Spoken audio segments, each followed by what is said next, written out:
Today's tutorial will show you how to build a sawed-off shotgun prop using things you probably have lying around the house. I built this mini sawed-off shotgun for an action short I did titled Terminelmo. Here's a short clip of the prop in action. Whoa, where did you get that gun?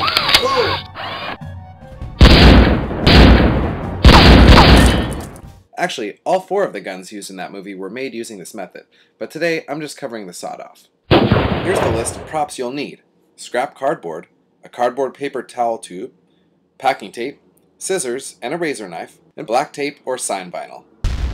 Build phase. The first thing I did was do a Google image search for sawed-off shotgun and pick a gun I liked. I keep the picture in front of me and refer to it as I build. Next, I made the double barrels out of the cardboard tube. The way I did this was crease the top and bottom of the tube lengthwise, pinch the creases together, reinforce them with packing tape, and then use the needle and thread to sew it together to make a sort of double barrel. I realized afterward it would have been much easier to simply cut the tube in 2 lengthwise strips, simply roll the 2 pieces into tighter barrels, then use packing tape to keep them rolled. Next, I covered the barrels in black sign vinyl. I love this stuff because it's shiny like black gunmetal, but if you didn't have this, black duct tape would work fine. Remember, spray paint soaks into cardboard, so you're better off covering it than you are painting it. Next, I made a triangle out of cardboard that would be long enough to be the barrel support and the handle. Longer is better, as you can always trim it down to size. For the barrels to sit on the triangle, you'll need the flat side to face up and the pointy end of the triangle to point down. This means you'll need to cut a wedge out of the 2 sides of the triangle so you can bend it on the flat side. Test fit the barrels, and if you like the way it fits, use the packing tape to secure your triangle piece that acts as your handle and stock. Next, I secured the barrels to the stock using a piece of packing tape. In the gun I'm copying, the barrels hang off the front of the gun, and I left some room on top for the stock of the gun sight.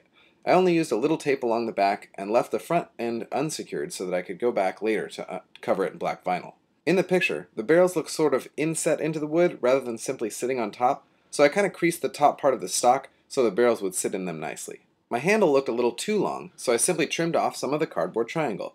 This was perfect because I needed another cardboard triangle to make the gun sight area of the gun. For this triangle, I trimmed off 2 of the corners so that the other corner could overlap the barrels as it did in the real gun. I trimmed that corner to a length I liked, then I test fitted this piece. I marked and cut the back of it so that it would follow the angle of the handle. Once it looked good, I secured it with more packing tape. Now, in the real gun, the bottom piece tapers toward the barrel at the front of the gun. This was fairly easy to do. I simply cut along the bottom apex of the triangle until I reached a point that I wanted the taper to start. Then, I simply overlapped one side over the other and secured it with packing tape. As you can see, the gun has really come together at this point.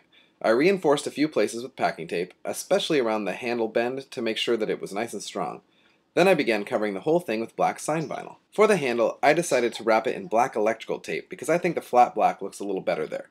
Simply wrap around and around to cover it. Now, you can see the gun looks really good. Obviously, an airsoft gun might look better, but this is a really cheap alternative, and building props is honestly a lot of fun. Plus, it allows you the freedom to make things bigger or smaller for your actor. This was important in this case because the video project I was working on used actors that mostly consisted of a baby and a stuffed Elmo doll.